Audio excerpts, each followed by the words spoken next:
Salut la meute, c'est Ju, j'espère que ça va bien. Aujourd'hui, vidéo d'explication de règles de l'Assemblée des Vilains, jeu type loup-garou d'Hervé Merly et Philippe Despalières. Ce jeu est jouable de 6 à 12 joueurs, sans compter le MJ, pour des parties d'environ 30 minutes.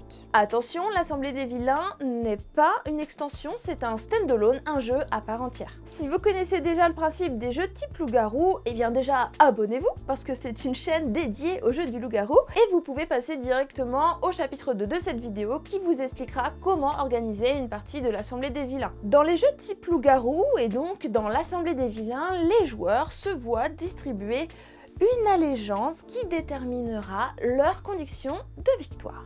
Soit vous aurez une des nombreuses cartes du camp des gentils et vous devrez éliminer tous les traîtres, soit vous devrez exterminer le camp des gentils et vous ferez alors partie du camp des traîtres. Vous serez soit 1, 2 ou 3 seulement, mais vous aurez l'avantage de vous connaître entre vous et de pouvoir éliminer un joueur par tour lors de la phase de nuit. Pour aider les joueurs dans la recherche et dans l'élimination de leurs ennemis, certains joueurs auront des pouvoirs spéciaux donnés par leur carte personnage. Tout cela est guidé par un MJ, un meneur de jeu, qui aura pour rôle de guider les joueurs, d'expliquer le jeu, d'animer le jeu, de réveiller les joueurs pour qu'ils utilisent leurs pouvoirs, et tout cela sans aider un camp en particulier. Il doit vraiment être neutre. Dernier point caractéristique pour les jeux type loup-garou, les tours sont découpés en phases. La phase de nuit et la phase de jour. Pendant la nuit, tous les joueurs doivent fermer les yeux à la demande du MJ.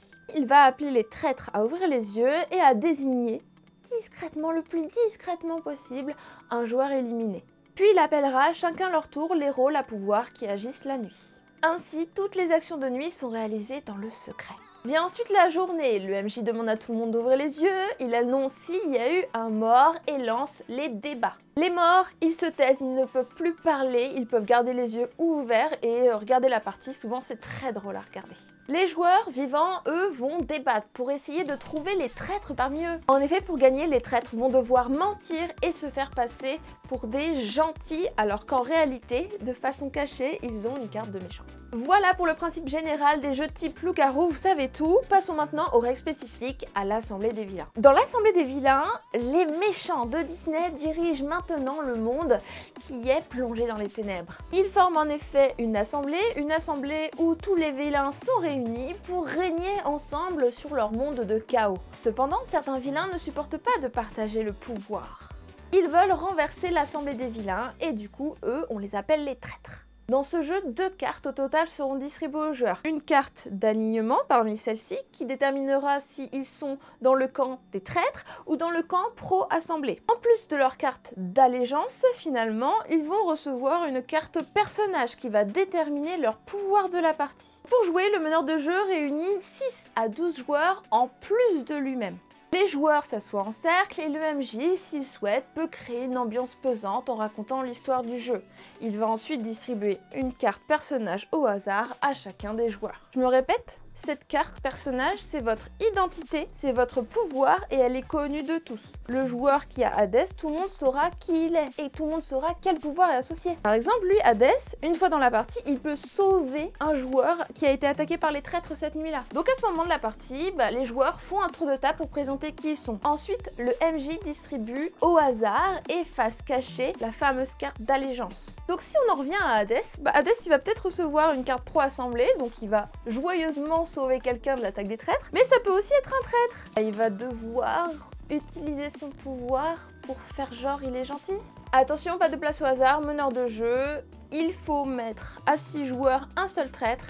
De 7 à 11 joueurs, il faudra mettre 2 traîtres dans la partie et à 12 joueurs, vous pourrez mettre 3 traîtres dans la partie. Bien sûr, il faudra compléter le paquet de cartes de traîtres avec d'autres cartes d'allégeance de gentils et il faudra compléter tout ça jusqu'à avoir une carte d'allégeance par joueur.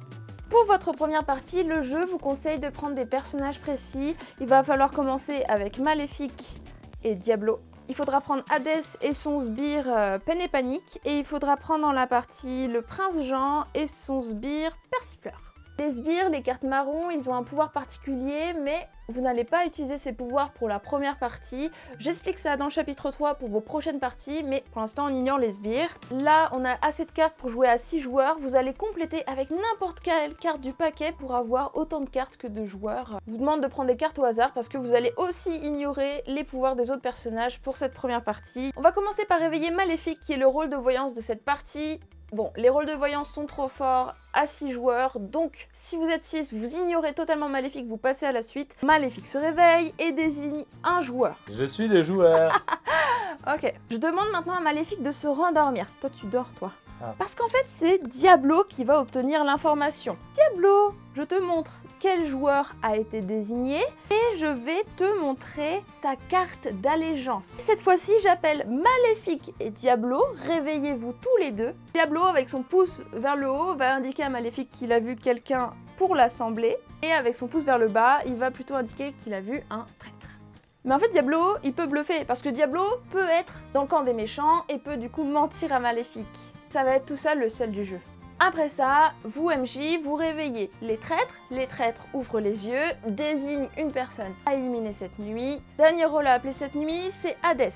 Hadès, vous le réveillez et vous lui proposez de sauver la personne désignée par le traître. Voici qui a été désigné par les traîtres. Veux-tu, oui ou non, protéger cette personne? Il ne peut sauver qu'une fois par partie, donc il faut vraiment qu'il choisisse bien. Tout le monde se réveille. Si Hadès avait sauvé la personne, on annonce qu'il n'y a pas de mort cette nuit, sans indiquer qui a été sauvé. Si il y a un mort, on va le désigner. Raphaël, tu es mort cette nuit et on va récupérer ses cartes. On dévoile tout de suite sa carte d'allégeance et on commence la première journée.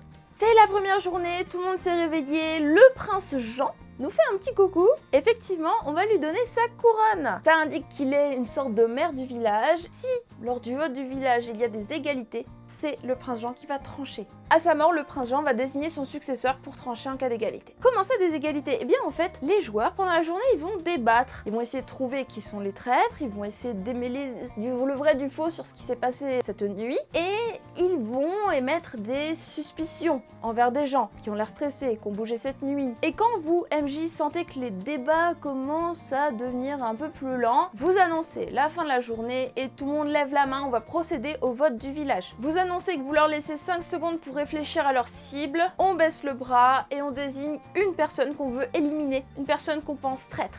Le joueur qui a une majorité de voix contre lui est éliminé.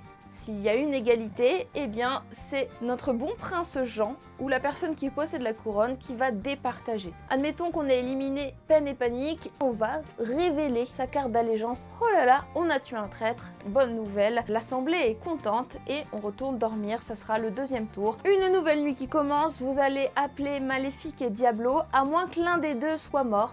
Ils ne peuvent pas fonctionner l'un sans l'autre. Vous allez appeler les traîtres qui vont faire une nouvelle victime. Et si Hadès a déjà sauvé quelqu'un, on ne l'appelle plus et ça sera la fin de la nuit. On va continuer la partie, des joueurs vont être éliminés. Et quand un camp a atteint sa conviction de victoire, on arrête la partie et on annonce les vainqueurs. Encore une fois, il y a un livret d'initiation qui est fourni avec le jeu. N'hésitez pas à le suivre, il est vraiment très bien fait.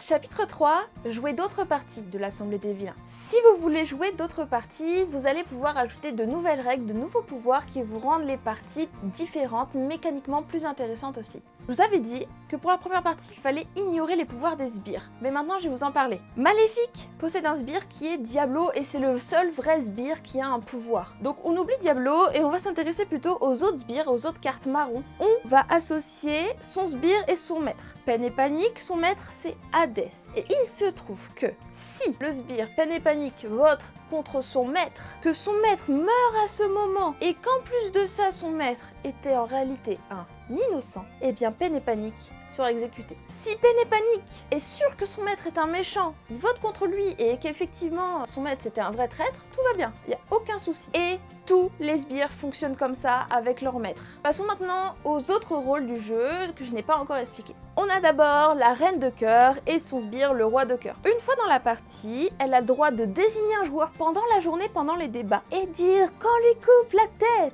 En faisant ça, la reine de cœur va immédiatement interrompre la journée et on va devoir voter pour le sort du joueur désigné. Le joueur désigné ne se défend même pas, tout le monde tend le point, sauf lui, et on va décider à 3 si on l'élimine ou non, si on le sauve ou si on l'élimine. Ce vote un peu spécial avec les points va remplacer le vote à main levée de la journée et on va passer directement à la nuit après cela. Ensuite, nous passons à Mergotel. Mergotel, ses sbires sont les frères Stabbington. Chaque nuit, elle pourra désigner quelqu'un qu'elle va accueillir dans sa tour. Ça va la protéger de l'attaque des traîtres. Elle peut même aller se confiner dans sa tour elle-même. Elle peut, du coup, se protéger elle-même. Attention, elle ne peut pas désigner 2 fois le même joueur d'affilée, donc elle sera obligée d'alterner un minimum possible.